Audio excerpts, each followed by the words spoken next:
비판적 사고 파트로 넘어왔어요.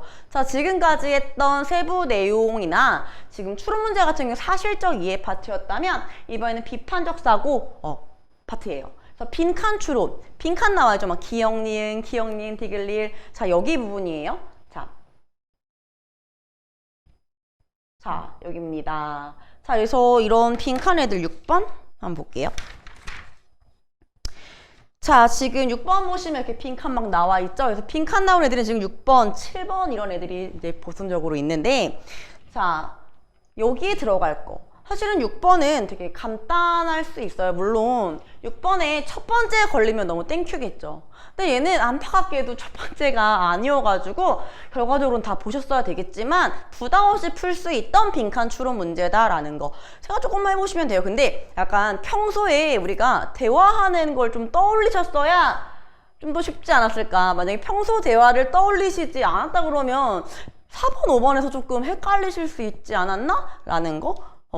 자, 해볼게요, 제가. 문법 아니에요, 문법. 자, 문법 없어요, 언어 논리에. 자, 적절하지 않은 거래요. 아, 아는 거. 해볼게요. 한국어 특수조사 중 은느는 그 의미를 추출하기가 가장 어려운 종류에 속해요. 특히, 다만, 특히 이런 거죠. 중요하다고 말씀드렸던 거 기억나시죠? 자, 주어 자리에 쓰였을 때 주격조사 이가와 그 용법이 어떻게 다른지를 가려내는 일은 만만치가 않다. 어렵대요. 자, 그러면 주격조사 이가와 가려내는 일이 어렵다. 만만치 않다. 자, 일단 먼저 주어 자리가 아닐 때의 은느의 의미는 비교적 선명해요. 분명하게 드러난대요. 그래서 예컨대 나오고 지금 기억 떴죠. 그럼 지금 이 문장은 잘 보셔야 되는 문장이에요. 주어가 아닐 때 은느는 분명하대요. 예를 들어 예시 잘 보셔야죠. 이 꽃이 그늘에서는 잘 자란다는, 이 꽃이 그늘이 아닌 곳에서는 잘 자라지 않는다는 전제를 깔고 나타낸다. 이랬어요. 그럼 이 두 문장 비교해 보실래요? 그럼 기억이 그 예라 그랬으니까 얘하고 똑같은 논리여야 돼요. 자, 그늘이 아닌 것. 여기에 완전 반대죠. 잘 자란다, 잘 자라지 않는다. 완전 반대죠. 이 관계인지 1번 가서 바로 보세요. 이런 문제는요, 다 읽고 푸시는 게 아니에요. 뭔가 예시 가지고 이런 문제 유형이 나온다 그러면 하나 보고 하나 하고 이렇게 해볼게요. 자, 그 작가는 원고를 만년필로는 쓰지 않는다 이랬어요. 그러면 바꿔볼까요? 그 작가는 원고를 만년필이 아닌 것으로는 쓴다. 이 얘기네요. 그죠? 맞는 말이네요. 똑같네요. 그래서 1번 맞는 말이에요. 똑같죠? 자, 두 번째 볼게요. 주어 자리에 쓰이는 은는 역시 대조의 의미를 나타내기도 한다. 자, 역시 대조. 지금 네가 봤던 기억이 대조야. 또 대조의 의미 역시. 자, 니은에서 그럼 이건 뭐예요? 주어 자리에 쓰인 것들은 의미상 대조된다. 자, 그럼 니은은 의미상 대조만 되면 돼요. 볼까요? 소나무는 상록수, 항상 푸른 나무고 낙엽송은 그렇지 않다. 바꾸면 상록수다 아니다. 상록수 아니다. 얘랑 서로 어때요? 대조죠. 사실은 소나무하고 낙엽송도 어때요? 대조란 말이에요. 그죠? 그렇기 때문에 대조. 니은 정답이에요. 그러면 바로 넘어갈게요. 그러나 이런 경우를 제외하고서 대조가 아닌 경우요. 주어 자리에 은느니 그 의미가 항상 잘 파악되는 건 아니래요. 지금 주어 자리에 은느니 의미 파악이 어렵대요. 자, 앞에 예서처럼 대조되는 두 문항을 한 문장에서 말한다면 상대적으로 쉽게 파악이 되지만 그렇지 않은 경우에는 말하지 않은 나머지 한쪽에 무엇이 함축되어 있는지가 주어 이의 자리에서만큼 쉽게 떠오르지 않기 때문에. 그럼 지금 마지막 문장이에요.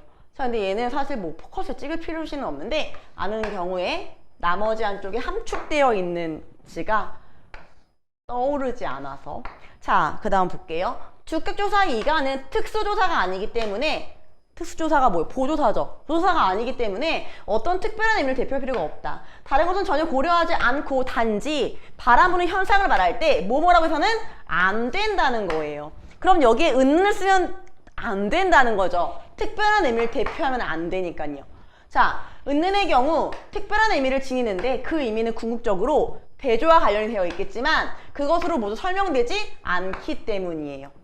여기까지 되세요? 그러면 바람은 분다. 그럼 이 얘기 뭐예요? 바람은 불어. 다른 건 다 괜찮은데 바람은 불어. 이건 그럼 주어가 아니라 바람은 강조하는 특별한 의미를 부여하는 보조사가, 특수조사가 되는 거예요. 그쵸? 그래서 3번은 이렇게 하면 안 되죠. 다른 거 다 고려하지 않고 주격으로 쓰려고 해요. 자, 여기요. 고려하지 않고 단지 바람이 부는 현상을 말할 때 은을 쓰면 안 된다는 거예요. 그냥 바람이 분다 이래야 자연스럽죠. 네, 그래서 이렇게 바람은 불어 이러면 강조의 특수 뜻이 들어가서 3번 안 된다는 거예요. 자, 그 다음에 그래서 관점을 다르게 해서 알려진 정보에 관해 설명하기도 하는데, 자, 중요한 거 나왔어요. 뭐뭐가 아니라 이 뒤에 밑줄. 저 그거 진짜 많이 하거든요. 근데 그걸 많이 하는 이유가 항상 뭐뭐가 아니라 이거 이랬을 때 콕이 항상 답들이 되게 많아요. 독서 파트는 원래 그래요. 자, 여기는 보면 새로 등장하는 대상 아니고 이 뒤에 밑줄. 이미 알려진 대상일 경우 은을 쓴다는 거예요. 이렇게 볼 때 리을은 어색하다. 그럼 얘는요. 이미 알려진 대상이 아니라는 뜻이죠. 우리가 모르는 새로 등장하는 대상이라는 뜻이에요. 그럼 이 리을에 있는 이 사람을 우리가 아는지 모르는지 한번 봐볼까요? 그 사람이 결국 시험에 합격했대요. 누군지 아시겠어요? 이미 알려진 대상이에요? 모르잖아요. 그쵸? 그래서 얘는 어색해지는 거예요. 리을의 답 맞죠? 그럼 사실은 5번이 확실히 맞지만 이렇게 잘 풀어 오셨다면 바로 그냥 5번 읽지 않고 체크하셔도 괜찮아요. 왜냐면 찍찍찍찍을 찍을 그었다는 건 내가 완벽히 찾았기 때문에 슬래시로 이렇게 선택지를 지워나갈 수 있는 거거든요. 그래서 헷갈리시면 이렇게 지우시면 안 되죠. 왜요? 한 번 더 보셔야 될 거 아니에요. 그러니까 내가 뭔가 확실한 힌트를 본문에서 찾았다거나 내가 확실한 판단이 섰을 때만 저렇게 표시를 하실 수 있는 거예요. 그래서 저렇게 지금 4개가 표시됐기 때문에 이런 경우엔 5번 읽지 않고 체크하셔도 된다라는 거죠. 자, 지금 같은 경우에는 이제 수업이니까 또 5번은 왜 틀렸냐? 그래서 저는 보통 실전에선 이렇게 한다. 하지만 수업이기 때문에 설명은 다 하긴 합니다. 근데 실전에서는 저는 실전 팁이 굉장히 중요한 것 같아요. 너무나 이게 긴장도 많이 되실 거고, 그 다음에 여러 가지 변수들에 흔들리시면 안 되고 또 시간 싸움이 있어서 네, 그런 것 때문에. 자, 그럼 이제 마지막 왜 미음이 틀렸나 볼까요? 자, 여기에서 네, 여기 이제 안 읽어도 되죠. 그죠? 자, 그 다음에 은는과 주격 차이를 초점해서 찾기도 한다. 발화 상황, 우리가 말하는 상황에서 이미 알려진 정보는 초점 대상이 아닐 테니 은는의 경우 서술어 쪽에 초점이 놓인다는 거예요. 소나무는 상록수다라고 한다면 여러분이 아는 소나무로 말할 것 같으면 이랬 뜻으로 하는 말이므로 소나무는 이미 초점 대상에서 벗어나 있고 서술어의 쪽에 놓인다 이랬어요. 이랬죠.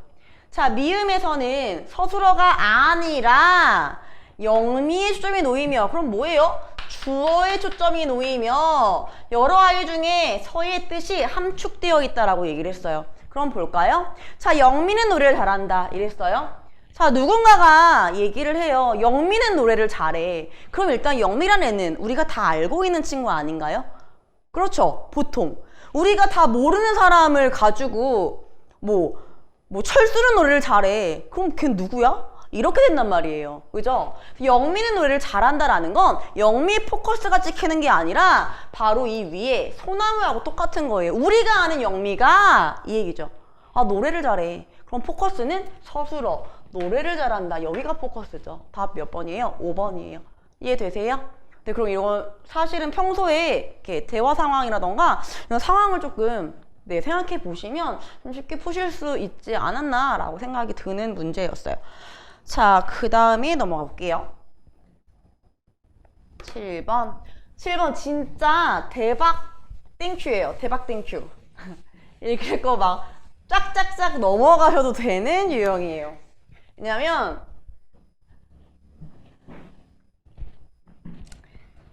사실은 지금은 제가 슬래시를 막 읽고 있지만 제가 말씀드렸죠. 슬래시를 실 때는 그 개개인마다 차이가 되게 있을 거라고 말씀을 드렸어요. 그렇기 때문에 이렇게 봤을 때 보통 첫 번째 문단을 저는 읽을 때는 좀 빠르게 슬래시를 쳐서 읽는 편이에요. 이유는 첫 번째 문단은 보통 전체적인 글이 이 글에서 내가 말하고자 하는 게 이거야 라고 화제를 딱 중심 화제를 제시해 주는 것 정도, 이 글에서 말하는 게 뭐인 것 같은지 확인하는 정도, 그 정도요. 두 번째 문단부터 이제 가게 되는 건데 뒤에는 좀 빠르게 읽을 수 있어요. 단 마지막 문장이라던가 첫 번째 문장 제외하고 되게 빠르게 읽어요. 그래서 꼭 지금 이렇게 하는 걸 첫 번째에서 안 하셔도 상관은 없을 것 같아요. 그래서 원래 저 같으면 되게 빠르게 읽고 거의 없다가 두 번째에 기억 니은이 있어서 사실 이렇게 되는 애들은 얘네 앞뒤만 보시면 되거든요. 근데 저는 피셋이 100점 만점이잖아요. 그쵸? 100점 만점의 상황에서 평균이 이번에 60점이라고 얘기를 들었거든요. 그러면은 저 같은 경우에는 1, 2등급이 나오지 않을까. 1, 2등급이라 하면 여기선 한 몇 정도 될까요?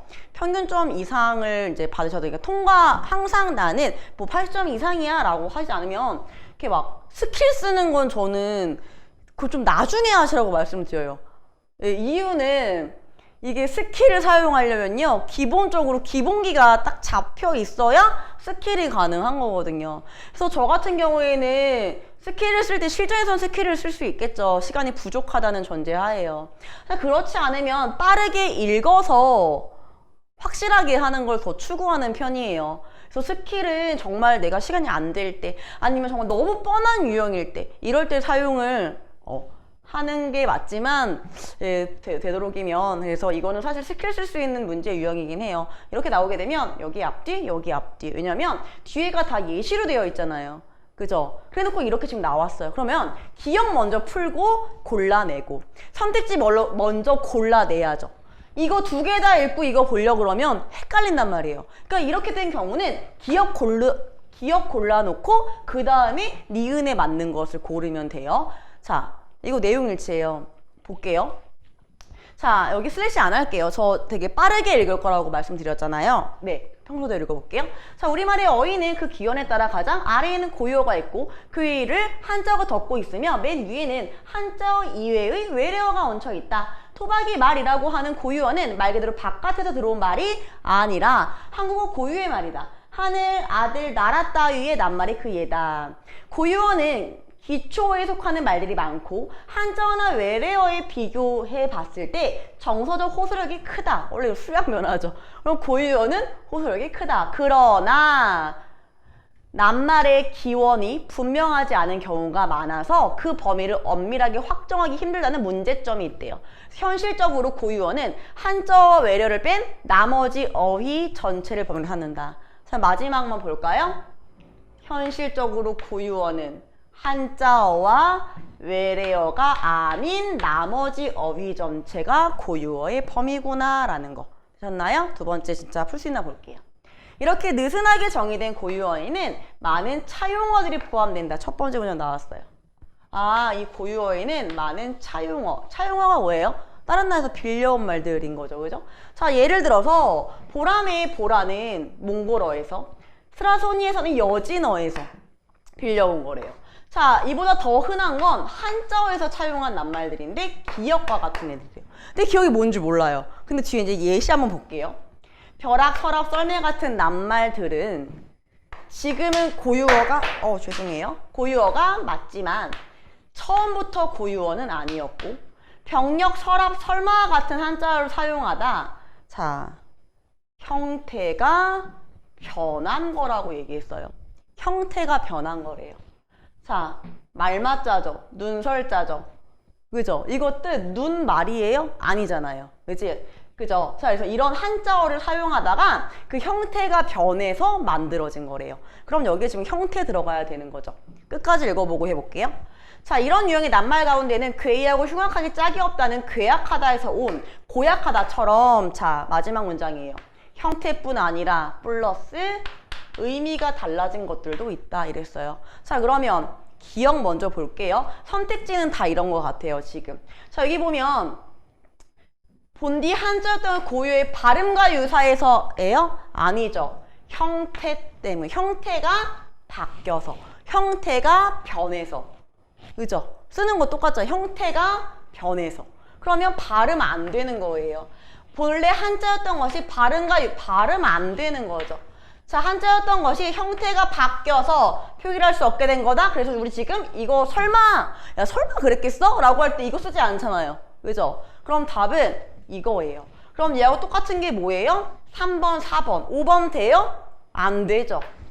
형태라는 말이 없잖아요. 5번 안 되는 거예요. 그럼 여기에서 니은 보면 되는데 선택지 지금 2개로 추려져 있는 상황이에요. 이렇게 푸시라고요. 그럼 니은 볼까요? 한국어 어휘의 두 번째 층인 한자어는 한자로 표기할 수 있다는 점에서 그걸 구분된다 하고 니은 나왔어요. 뭔지 몰라요. 근데 봤더니 자, 중국에서 차용한 말도 있고 그 외에 일본에서도 있고 또 이런 애들도 있어. 그럼 여기에 들어갈 말은 어떤 건지 넣어볼까요? 한자어가 한자로 표기된다고 해서 모두 중국에서 유래된 것은 아니다. 자, 언어 사이에 빌려온 이유, 우리말의 동화된 정도는 같아진 정도가, 닮아진 정도가 낱말의 기원이 어디에 따라 다르다? 이게 지금 기원이에요? 아니죠. 중국만 차용한 게 아니야. 일본에도 있어. 답 몇 번이에요? 당연히 3번 가게 되는 거죠. 이해되세요? 이렇게 푸시는 거. 자, 이런 문제 하나 더 있죠. 네. 그래서 이런 건 내가 확실히 기억이면 기억. 그래서 먼저 찾고 그 다음 걸 보시는 선택지가 지금 필수는 다 그렇더라고요. 그래서 뭐 기억이면 선택지 한 2개 정도로 구분해 놓고 그 다음이 조금 더 한 3개 정도, 뭐 3종류 정도 이렇게 나오는 것 같아요. 자, 여기까지 괜찮으세요? 자, 그 다음 가볼게요.